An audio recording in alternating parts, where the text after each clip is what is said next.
பொலிவுடன் மாலை நியூஸ். கேரளாவில் ஒருவருக்கு நிபா வைரஸ் உறுதி செய்துள்ள நிலையில் அவருடன் தொடர்பில் இருந்த 250 பேரை கண்டறியப்பட்டு அவர்களை கண்காணித்து வரும் நிலையில் இந்த வைரஸ் உறுதி செய்த அதே மாவட்டத்தில் எம்போக்ஸ் வைரஸ் ஒருவரை தாக்கியுள்ளதா என சந்தேகம் எழுந்துள்ளது. அவரது மாதிரிகள் எடுத்து பரிசோதனைக்கு அனுப்பியுள்ள நிலையில் நேற்று முதல் சுகாதாரத்துறை சார்பில் தமிழக கேரள எல்லை பகுதியான களியக்காவிளை பகுதியில் 24 மணி நேர வாகன சோதனையானது இன்று 2வது நாளாக நடைபெற்று வருகிறது.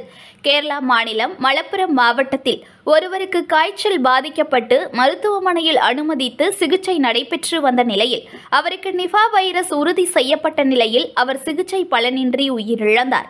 இதனையடுத்து கேரளா சுகாதாரத்துறை சார்பில் வைரஸ் பரவாமல் இருக்கும் விதமாக இந்த வைரஸ் உறுதி செய்யப்பட்ட நபருடன் தொடர்பில் இருந்த 250 பேரை கண்டறியப்பட்டு அவர்களை கண்காணித்து வருவதுடன் அவரது மாதிரிகள் எடுத்து பரிசோதனை செய்து வருகின்றனர்.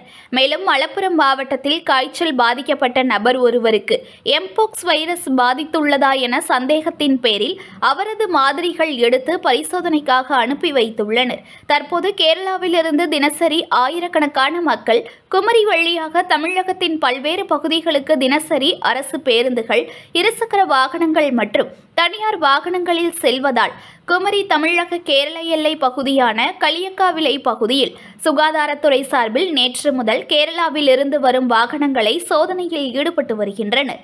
இந்த வாகனங்களில் வரும் நபர்களுக்கு வைரஸ் அறிகுறிகள் ஏதேனும் இருந்தால் கேரளாவைச் சேர்ந்த நபர்கள் என்றால் கேரளாவுக்கு திருப்பி அனுப்பி வைக்கப்படுவார்கள் என்றும், அதேபோல் தமிழகத்தைச் சேர்ந்த நபர்கள் என்றால் நாகர்கோவில் உள்ள ஆசாரிப்பள்ளம் அரசு மருத்துவக் கல்லூரி மருத்துவமனைக்கு சிகிச்சைக்காக அனுப்பி வைக்கப்படுவார்கள் என தகவல் வெளியானது.